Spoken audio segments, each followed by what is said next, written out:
lining up to say goodbye. At the center, facing the pews, the coffin carrying Pope Francis, the late pontiff requesting it not be elevated so he could be on the same level with the people he served. I think the Pope made an impact on the world, and I think his message of peace and tolerance is one that we could all subscribe to. The long goodbye started early this morning. In nomine Patris. American Cardinal Kevin Farrell, known as the Carmelengo, presiding over a moment of prayer inside the chapel of the Santa Marta papal residence. Cardinals filling the rows, some praying for the late Pope as they prepare to choose a successor. Then the procession to the Vatican. Crowds gathered in St. Peter's Square.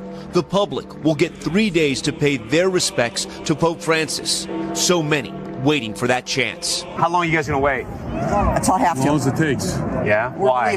We're believers. The funeral and mass will take place Saturday morning and will be attended by heads of state from around the world, including President Trump and President Zelensky. Prince William will also be there representing the British royal family. And the Vatican now releasing new details about the Pope's final hours.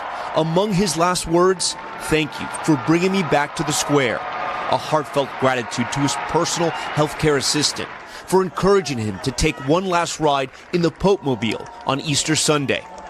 After that last appearance, he rested, had a quiet dinner, but awoke not feeling well before falling into a coma. The Vatican saying that according to those who were with the Pope in his final moments, he did not suffer.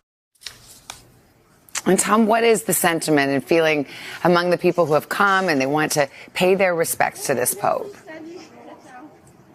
You know, Savannah, I've had a chance to speak with dozens of people who have been waiting in line. And the thing that really struck me is the impact that Pope Francis had in their lives. These people, as we look at the crowds here in St. Peter's Square, will be waiting hours and hours. They're unclear how long they have to wait just to get a few seconds with Pope Francis. That speaks to his impact. And what you get is that regardless of your relationship with God, the people here believe there is something bigger than this life here. And that's what they want to talk to Pope Francis about. They're also very curious, Savannah. A lot of people here that I spoke to right after they said they're going to pray for Pope Francis. They also asked me that they want to know what's going to happen next, what's going to happen in the conclave, and who will be the next leader of the Catholic Church. Savannah? All right, Tom, thank you very much.